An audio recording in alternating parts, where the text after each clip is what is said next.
You're listening to Chicago Stories, a podcast from City Hall featuring the stories of everyday Chicagoans, as told to Mayor Emanuel. This is Mayor Emanuel on Chicago Stories. We're with Toronzo Cannon, a world-touring blues singer from Chicago and a CTA bus driver. Oh, yeah. Right? Yeah. What's your bus route in case somebody wants? Do you ever sing to your ridership? Do they get an extra bonus there? No. I sing to myself, and I kind of sing to let them know, okay, hurry up, get on the bus, you know. But I sing it. It's a better delivery. And what's your route? My route is the number 70 division and the 157 that goes downtown to UIC. Where do you now? I've read, Toronzo, you write while you're driving your bus, or you come up with lyrics, or the theme. Is that? Did I read that right? No, yeah, right, but not exactly. You know, if CTA is listening, I mean, not not while I'm driving. You're with the mayor, man. I got you covered. Okay. Thank you. No, like I'll have pieces of paper and at red lights if I come up with an idea or if I hear a conversation on the bus that's interesting, I'll try to elaborate on it. You know. What was you were first started as a reggae artist? I wanted to play reggae when I first started guitar. Yeah. When did you first start playing guitar? Oh boy, 96, 97. You know, I was a little older. You know, I didn't start as a teenager like a lot of people. And then, so what made you jump to blues? And how did you find that? How did you discover that was the art music form that touched you the most and you thought you could touch people the most with? Well, I grew up in a household of blues. My grandparents raised me. So Where'd you grow up? I grew up south side of Chicago by DuSable High School, 4858 South Michigan. And so it was blues in the house, but it wasn't a genre for me. It was just kind of like, okay, my grandparents listening to this music, you know. It wasn't a full circle moment till I got older and started playing and going to blues jams in the city. But again, I wanted to play reggae, and I succeeded for 2 years playing reggae, but their family started to move back, so that moved me out. You know? What? Say that again? The reggae band family started to move back in the States, so that moved me out as a guitar player. So, you know, I, of course, still want to play, and every jam you go to in Chicago is like a blues jam, basically. So I would hear the music. I'm like, wow, my grandfather used to play those songs, that kind of thing, you know. Your grandfather take you to clubs? No, we used to live by Teresa's on 48 in Indiana. It was an ice cream shop midway down the block. That was your excuse to go listen to music, was I'm going to get some ice cream? Well, my brother and sister. I'm calling you out, man. Yeah, I know, yeah.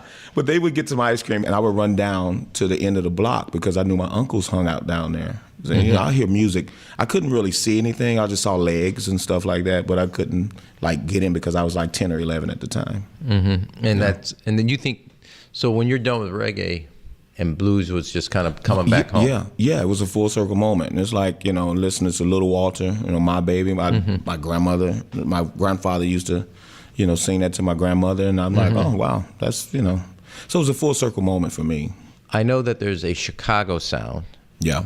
I know there's kind of a Memphis blues, there's a Delta blues.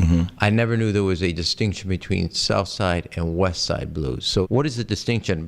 Well, like now, West Side and South Side blues. South Side blues now is known for more kind of like R&B, like soul singing kind of blues. You know, it's more vocal. West Side blues tradition has been more guitar. Rhythm. You know, guitar, show, kind of showy. Of course, you know, Eddie Clearwater had the headdress. Right. You know, I've heard stories of they had what they call head cutting sessions where two guitar players you know, kind of duel against each other, you know, and that's more of a West Side phenomena. Yeah, from what I understand, again, it's all subject because a lot of entertainers will be like, he's wrong, but this is what I've heard from elders. Well, we'll let those entertainers, when they get invited on the mayor's podcast, they can make their call. Right now, it's just you, so you're okay. Don't think about them. I'm just. But if, on a serious, if you wanted to educate people, I mean, I listen, Buddy Guy, you know, I can go through a number of blues singers, but I never heard of, and I'm obviously showing my ignorance. I didn't know there was a distinction between a West Side and a South Side. I've known about Delta originated blues. I know something that there's a specific Memphis sound. Yeah. Well, in a nutshell, West Side blues is more guitar oriented. So you had Buddy Guys, you had Eddie Clearwater, Lonnie Brooks, Otis Rush, Freddie King, you know. So, and then too, you had like kind of like, again, your Southside blues would be like some acoustic blues Toronzo kind Cannon. of. Well, nowadays, yeah, these days. But yeah, so it was more showy too. Again, is there somebody in your mind's eye that you say that's somebody I got to study more in the? It doesn't have to be South or West Side or anybody in the blues genre in the sense of Delta, etc. Who do you look to? Well, I like the old school sound of Elmore James, and he was like from the '40s, so he played slide guitar.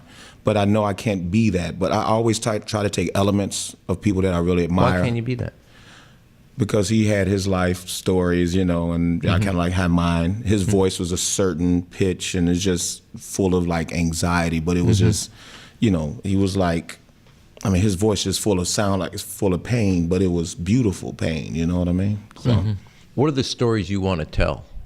You're telling other people's stories a little less than you're telling your own personal story. Is that a fair summation or not? Yeah, I still have some life to live, so I might go through those things. Like I wrote a song called Midlife Crisis. I just turned 50, so I don't know if it hit me yet. I haven't had a desire to buy a red car yet. But, or a red guitar. Yeah, red guitar. Maybe a red guitar, yeah. I got a song about divorce, bad contract, Yeah. Just songs that if there were 10 people in my audience, at least 6 or 7 people would say, wow. They can relate to it. They can relate to it, yeah. What's the one song you wrote that you thought this is going to be a hit? It wasn't. And what's the one song that you were surprised became a hit, or when you're playing in a club, people really love, and you're like, how come I didn't see this when I wrote it? It was like... my song "Walk It Off" is like 4 snippets of things that could happen in a blues man's life. Where. And you were surprised that it was a hit, or you're surprised that it wasn't? Well, I'm surprised any of my songs people remember and it's a hit, because I'm always I'm so into the song and just trying to write a good story. I'm surprised anybody, but I really wanted the song "Strength to Survive" to be like my hit, because that's like a more personal autobiographical song. Because, I used to look at the newspapers, the blues newspapers or whatever, and everybody's having fun and going on the ships and playing all these blues cruises, and I got to be on the bus Monday morning. So that was my thing where That too is a cruise. It's just a different cruise. yeah. Cruise to the west side, to the east. Can you play a couple notes from it? For my personal song? The one the title you just said. Yeah, I could, yeah. All right, I'll give you a little bit of that. Okay. Let me see. I want you to know this is a first for the podcast, and since really? this is our 1 year anniversary, I think it's only appropriate on my 1 year anniversary of my podcast. We have a live musical performance. All I got to say, Mr. Colbert, watch out! I'm coming for you. Go ahead. Okay.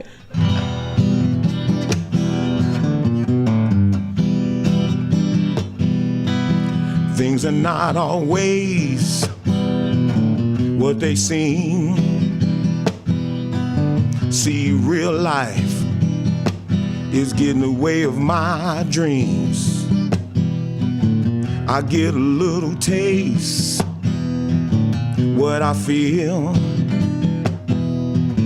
but get a heavy dose what is real.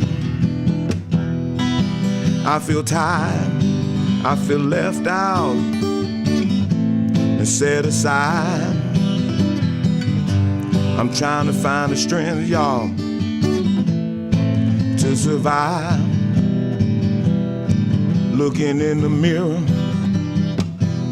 don't like what I see. I see a broken man staring right back at me. I need a plan and a little good luck to see me through when times get rough. I feel tired, I feel left out and set aside. I'm trying to find the strength, y'all, to survive.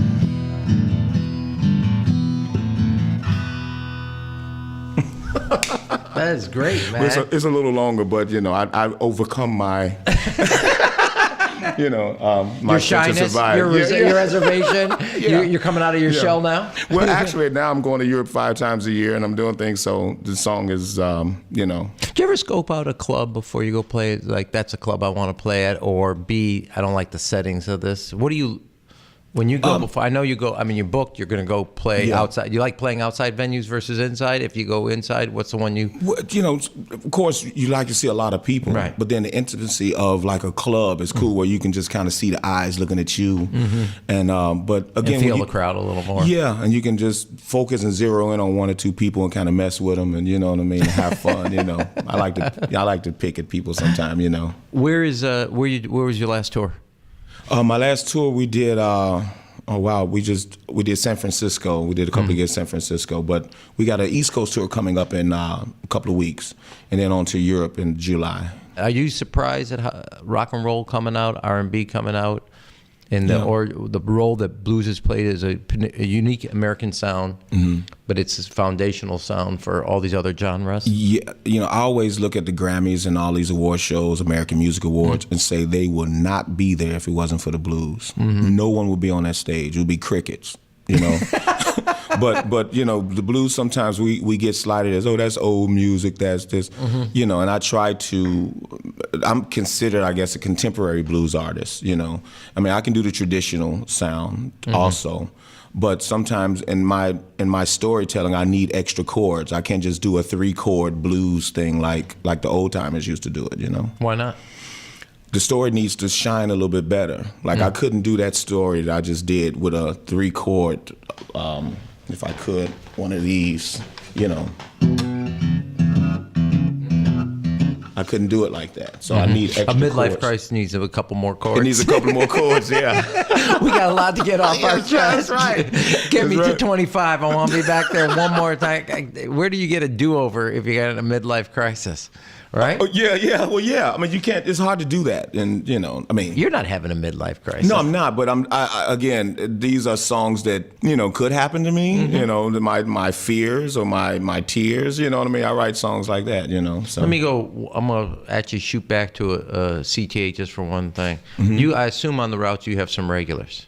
Oh, yeah. They know you by name, and they know... Yeah, I know when they're on vacation. They know when I'm going somewhere, And they know that when you're on a tour or something like that? Yeah, and bring me back a keychain, But they never give me the money for the keychain. No, just bring it back. I'm not there for you, man. I'm working on that.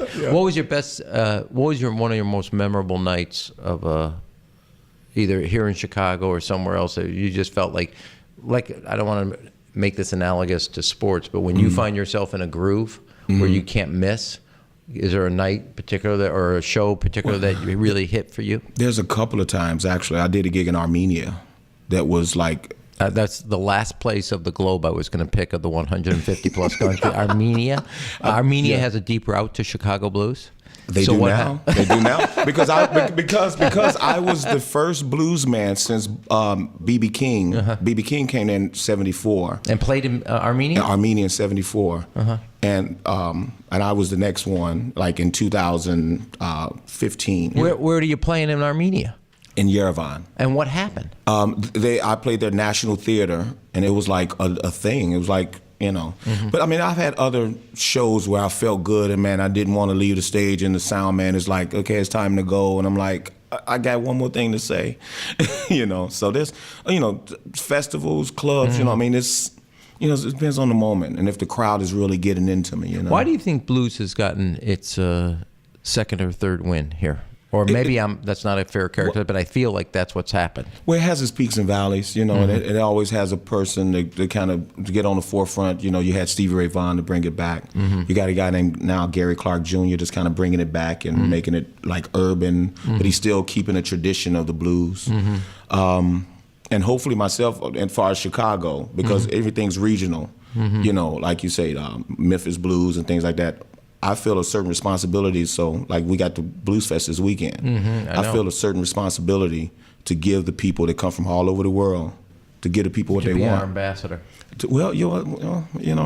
Is there any connection to it in Asia, or do you think it's unique to Europe being more, since they have a longer history in rock and roll, a little more connection, or is that in Is that wrong of me? Oh, no. Blues is everywhere. I have friends that go to Asia all the time, go to China, and play all the time. Actually, a guy emailed me the other day and wanted me to come to Israel. And I said, you have to talk to my agent, you know. Me? Yeah. If it's Israel, you got to talk to the mayor, man. I can only go if he signs off on the trip. Yeah. But I sent him, to my agency. But maybe we go over there together one day, But it was, blues is it's everywhere, man. It's everywhere. What are the blues artists that are here in Chicago? What do they think of the blues festival? What would they want us to do different if we were to do something different? It's not up to us, but. I think the new venue changed. They were kind of like saying it's kind of smaller. I think they're used to seeing all the grass, and they like seeing a little bit more bigger venue, Other than that, I think the guys there, they thought it'd create a more intimate scene, even though it's outside. Yeah. Well, yeah, but, it's, used to, at least when I played the big stage the first time, it was cool to see like all those people and a sea of people. A sea of people actually. With at that time the Blackhawks were winning, so you just saw a wave of red and black and yellow jerseys. You know what I mean? It was pretty cool. So I don't know that part of it, but I played the big stage. I played Millennium Park before for the 5th Star Awards. I think you were there. I remember that. I was there. Yeah. So for me, it's a venue to play, and we just want to play, so no matter where you put us. Do you think is it hard for you to, a lot of people, or this is again, you're knocking down one stereotype after another. You all play all night, sleep all day, right on the way. You're a father, bus driver, and a blues singer. Yeah. So how do you balance it all, and you feel cramped by either the CTA or the fatherhood? Or do you feel inspired as an artist having all that in your life? Well, it's just things that happen. You have to. It's a delicate juggle, I guess. And a juggle of emotions too, because you have to tell people, like my daughter, hey, I have to go do these gigs in order How old to. Is she? She's 16. Toronzo Cannon. Hello, how are you? She goes to Whitney Young. Great. Yeah, making great grades too. I might add. Thank God for her mother, man. That's right. Yeah. Not me, yeah. No, I was a consistent C student at Dunbar, but it was. It's a delicate juggle, And I told one guy, you have to do what you got to do what you want to do, and I don't want to just be a bus driver. And you come home being, sitting in traffic all day, people cursing at you, people cutting you off in traffic, and then go home and not touch my guitar. I don't want to be that guy. What happens? I'm always inspired. What happens when you're an artist and you know the story you want to tell, but you hit a block? You have two things. You have both the words and then the sound. Yeah. And either one of them can be a block, or is that wrong? Sometimes the words come first. Sometimes the song comes first. Like I got a song now that I'm trying to get out in my head, but I have the song. I just don't have the words. What's the story? I can fit 2 or 3 stories in there, but I want the most dynamic story. And, one's about like love loss, of course, that kind of thing, but in a more dynamic way other than... She walked out on you? Yeah. I got my suitcase at the door. I want to tell a story. Actually, my last CD, I wrote a song called When Will You Tell Him About Me? Which is... I know what that is. Yeah. That's not open to interpretation. That's as subtle as a hammer on a nail. I got that. Okay. The mayor is slow, not that slow. Well, the thing is, so many people come to the festival after or the club and they say that song is about us. Like some ladies, they will point at their boyfriends, whatever. That's our song. And I like to write songs like that where people say, "Wow, that guy's been looking through my window." You know what I mean? He's been looking at my life. So, but I don't like writing songs where my suitcase is packed. I'm at the door. I'm doing this. I want to have a little bit more detail in, this. Yeah. Do you write the words and then find the rhythm to it, or you write both simultaneously? It can go either way. Really? Yeah, it can go either way. Yeah. I mean, sometimes I hear a nice rhythm. I'm like, I think I can fit some nice words in those boxes. Spaces. Yeah. It's interesting. So I just happened to see the Hubbard Street last night, and they got a choreographer from Beersheba. But in dance, not always, but 99.9%, you pick music and then do the dance to the music.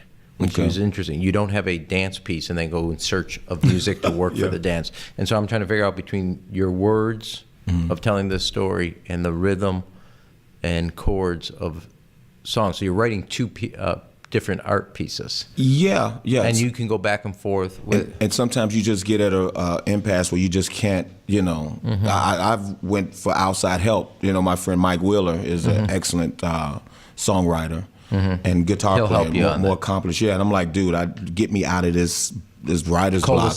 Yeah, get me out of this because I don't know how to get out. And he'll give me some chords or he'll give me some words and things like that. So now, is there any time you ever wish, I wish I was around to have studied with? Oh, wow. Who would that be? Fill in that blank. That would be, the Elmore James, the younger Buddy guys, Junior Wells, That's where you said, I wish. If just listen to those guys. I don't have to be their friend. I just want to sit and listen to their conversations, And that's what you felt like you missed so far. Yeah, but again, I don't know I don't know what it means and how it feels to come from the South to have to deal with city living. You know what I mean? It's like I was born in the city. And the difference. So whereas you can see the stars, and then you come to a place where you can't see the stars. So. Or you come to a place where there's segregation and now there's integration. You can kind of hang out and be with a little bit of everybody, So I don't know how that feels, but in some ways I would want to kind of, maybe that'd make my blues come out a little bit better, What's the title to your next album? I don't know yet. How many songs you got written for? I got 9 songs. What do you got to hit? 12? 11. Yeah, 11. 10. 10, it depends on how long they go. Is there a theme that weaves each of them together on this one? City living, Chicago living, me, again, tears and fears, my tears and my fears, And then and you got 2 songs you're working through for that album right now? Yeah. You got a time frame? November, hopefully. Hopefully they'll come November on Alligator Records. So I got. When's your next tour? Next tour next month actually is Europe. We're Spain, Italy, Bordeaux. Oh, that's cool. France. Yeah, Can I get rather than a keychain? Can I get some wine? Can I order that? Yeah. I'm bringing this back for the mayor. Can I get through customs now? I can do that. You should be. I'll wrap them up. All right. So give me what was the last album people wanted to listen and wanted to download? What's me? The Chicago Way. The Chicago Way? Yeah, Alligator Records. Oh, yeah. All right. Yeah. You like that? What's your favorite on there? Can I ask you that? I know they're all your favorite, but which is your favorite? Walk It Off. That gets to more people they hanging on to every story because it's 4 stories, Yeah.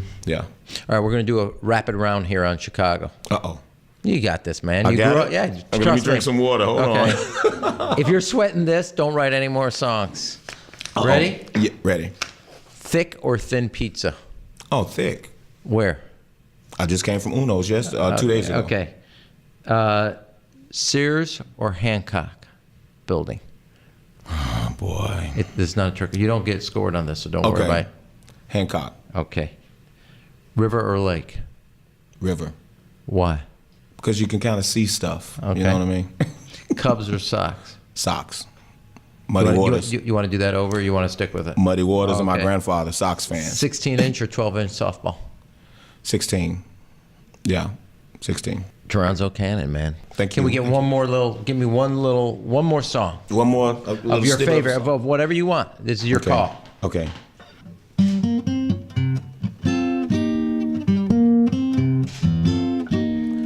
I was raised on Jimmy Reed, cornbread, collard greens, and some black-eyed peas.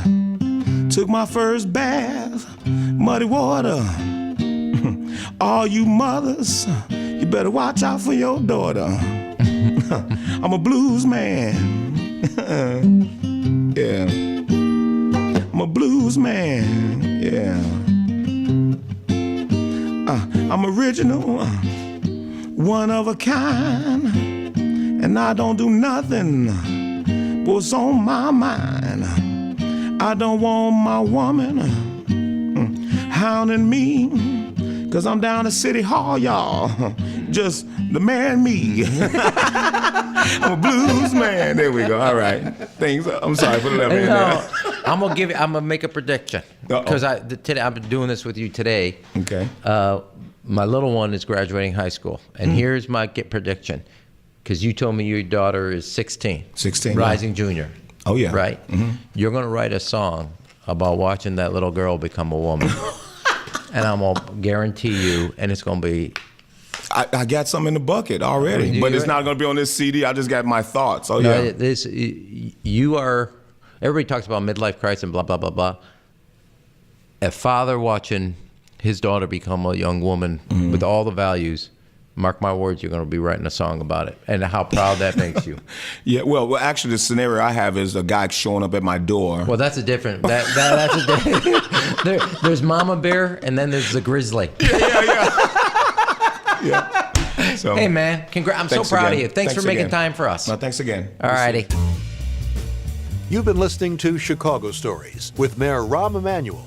You can subscribe and leave a review on Apple Podcasts and tweet your guest ideas using #ShyStories. Thanks for listening.